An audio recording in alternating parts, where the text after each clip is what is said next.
fucking cameras away. I'm not a part of a group. I'm not a part of any formal organization. I'm just going to be reading a statement that was written in solidarity with other autonomous students at Portland State. We're writing to you today over 28,000 days since the formation of the illegitimate Western American proxy state of Israel at the hands of Western colonial superpowers for whom Israel does its bidding.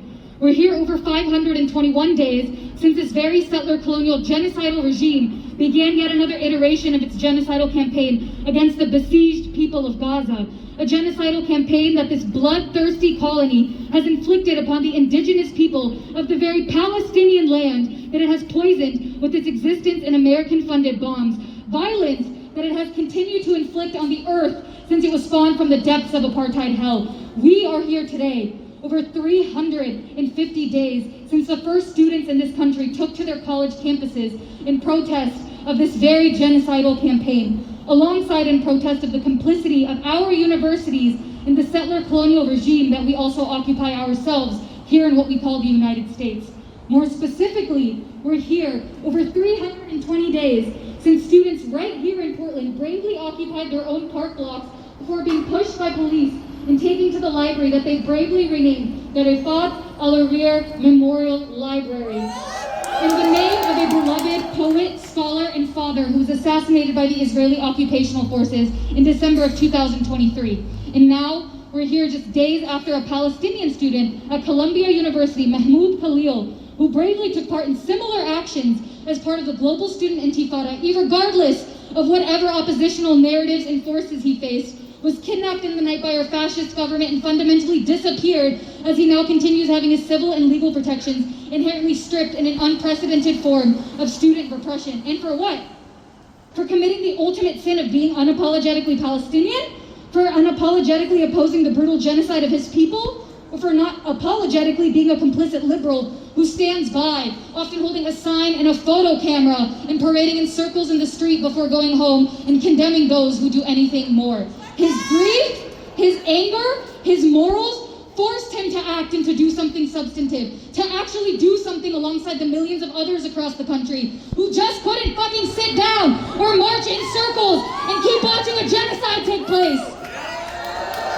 Almost a year ago, we watched the youth of this country reject this bullshit peaceful protest rhetoric as we watched the brave people of Palestine rise up, often holding stones in the face of American-funded bombs that are dropped over their heads. Students took to their campuses and occupied space, sometimes even buildings, on campuses that claim to stand for education, for liberation, and we made them our own.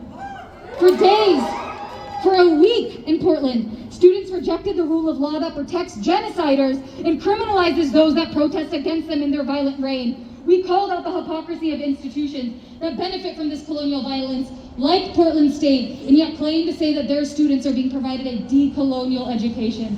Bullshit.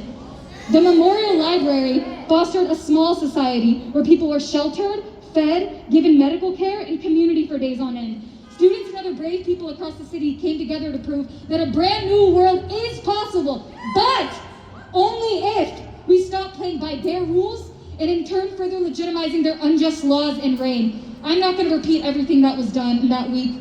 Those who were there, know. And those who were not will surely someday claim that they were. But we will remember who stood with us, and we will remember who condemned us, and we will never fucking forgive you.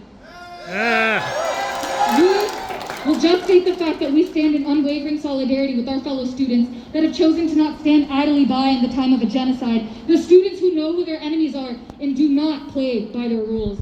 We unequivocally celebrate all those that rose up, and we unequivocally condemn all those that spoke out. And right now, all of us need to get finally fucking real with each other and cut this bullshit out. We don't care that Mahmoud has a green card or a legal status in the US. We don't care that he's a graduate of a prestigious Ivy League school. We don't care that he hasn't been formally charged with the crime.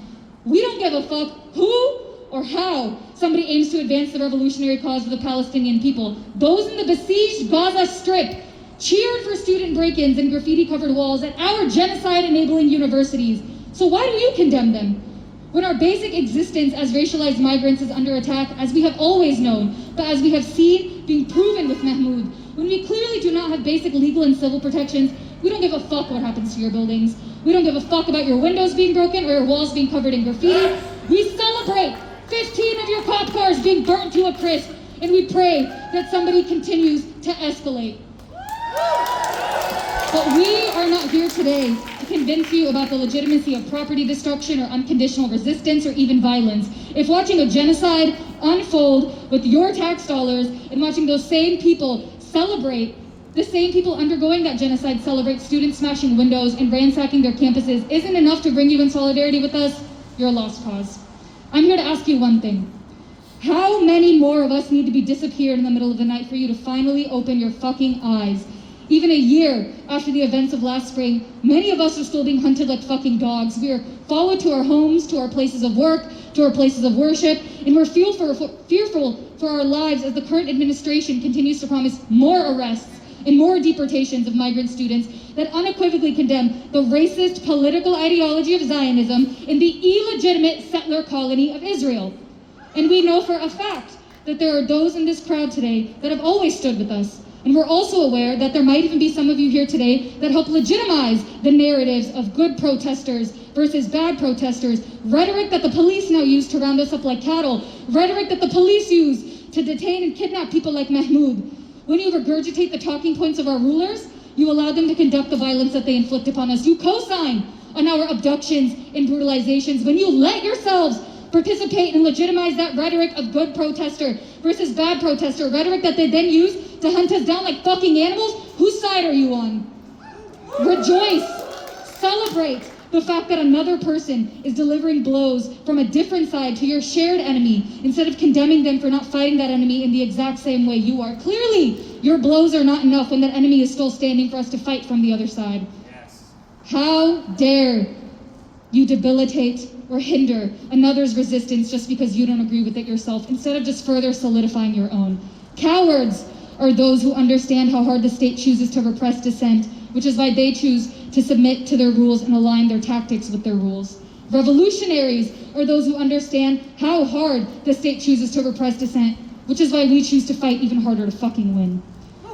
Fools are those that claim to understand the evils of their enemy and yet only ever do what is allowed legally by them. There's a beautiful saying, if you build it, they will come. And those of you from camp certainly all remember how true this sentiment is.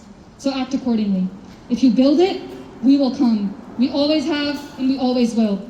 The blood that the American empire shed stains the hands of all of those within it, every single person here. But what will you do to ensure that it doesn't poison your veins? The death toll continues to rise, and more are being abducted in the middle of the night. What will you risk?